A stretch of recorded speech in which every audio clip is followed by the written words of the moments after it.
In 1865, the Civil War that caused the divided United States of America, thousands of lives had finally came to an end.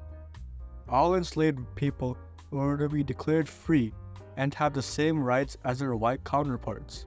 However, during the Reconstruction period of U.S. history, African Americans were unable to enjoy these freedoms that they had been given under the law. Most found themselves considered inferior to white people and worked under them for minimal salary and poor living conditions. It was not until less than a century later that African Americans found the strength to stand up for themselves and fight for equality.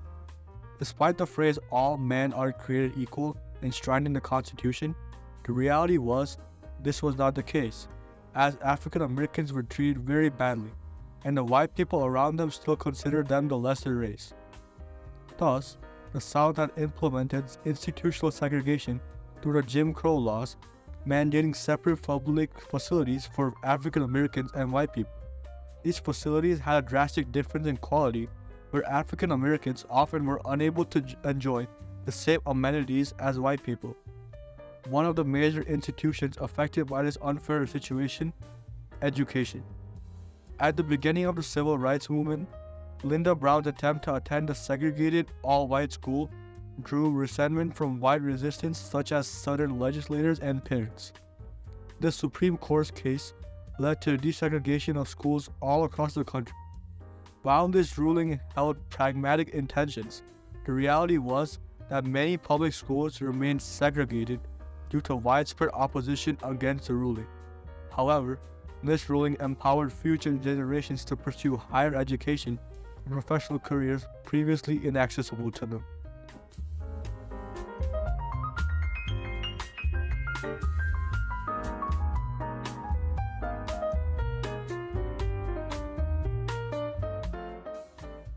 For decades, African Americans struggled with systemic discrimination in many aspects in their life. Specifically in the education industry, African American students were forced to attend segregated, underfunded schools.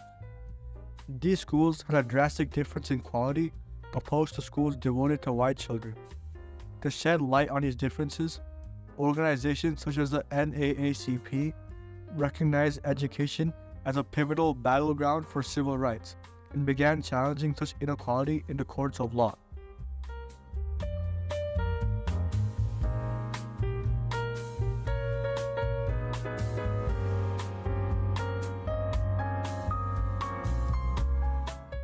In 1951, a public school district in Topeka, Kansas, refused to let Oliver Brown's daughter enroll at the nearest school to their home and instead required her to enroll at a school further away.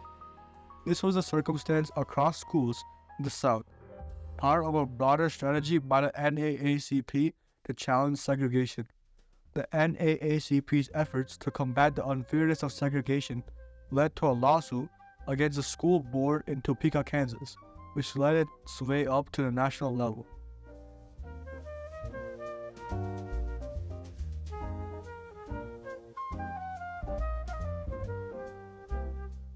The Brown v. Board of Education case was brought before the Supreme Court in 1952, with Thurgood Marshall representing the plaintiffs.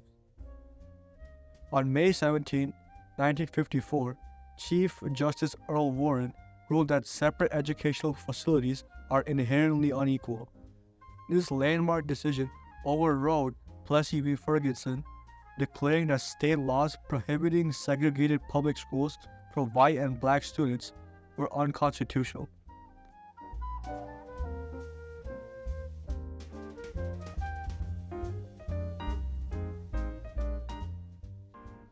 The aftermath of the victory saw an immense amount of hostility and backlash from many educational institutions. While it was indeed a monumental victory for civil rights, the ruling faced fierce resistance, particularly in the South. Numerous states implemented rules and regulations to stop the desegregation from happening, and many members of the public protested and withdrew their children from integrated schools. This was the case in Little Rock, Arkansas. In this town, 9 black children were selected to attend an all-white school. However, the governor refused to let them in. They were also mobbed and harassed when they tried to enter the school.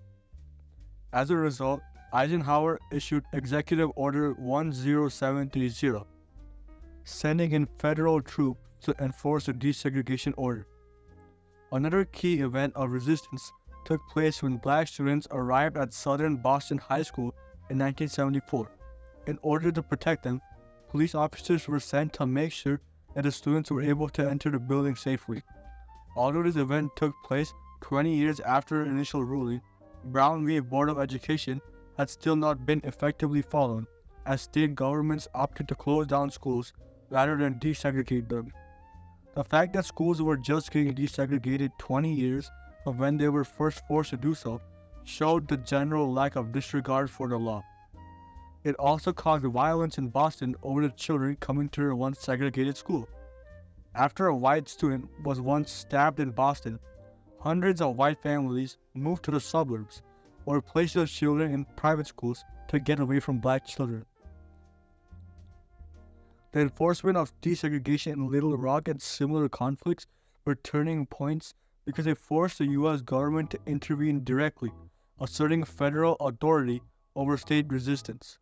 This intervention marked a significant shift in the federal government's role in civil rights, establishing a precedent for using federal power to enforce civil rights laws and protect individual liberties nationwide.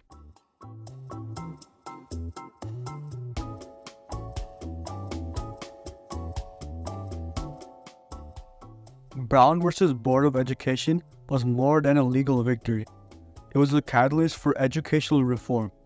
It allowed African American students to attend schools with better facilities, qualified teachers, and a broader range of academic programs. This access to quality education created opportunities for African American students to excel academically and pursue higher education, ultimately opening doors to professional careers that were previously inaccessible. For example, Linda Brown was able to attend an integrated school with both white and black students in the same classroom. She was able to choose her own profession due to the good grades she received in school. She was on the honor roll and never had been below a B since kindergarten, showing her dedication to use her educational opportunities to her advantage. In her case, she was able to become a teacher and a public speaker later on in her life. Another one of the most notable successes thanks to the ruling was Henry Louis Gates Jr., an African American literary critic and professor known for his pioneering work and theories. Thanks to the opportunities given by the ruling, he was able to graduate as a valedictorian for his high school and went on to further his education at prestigious universities such as Yale and Harvard, which previously were never accessible to African Americans and people of color.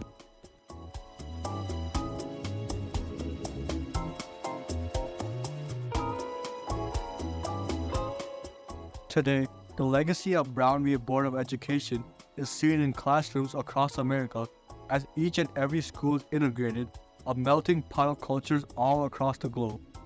While challenges do remain, the decision marked a turning point in the fight for equality, reminding us that the struggle for civil rights and justice continues.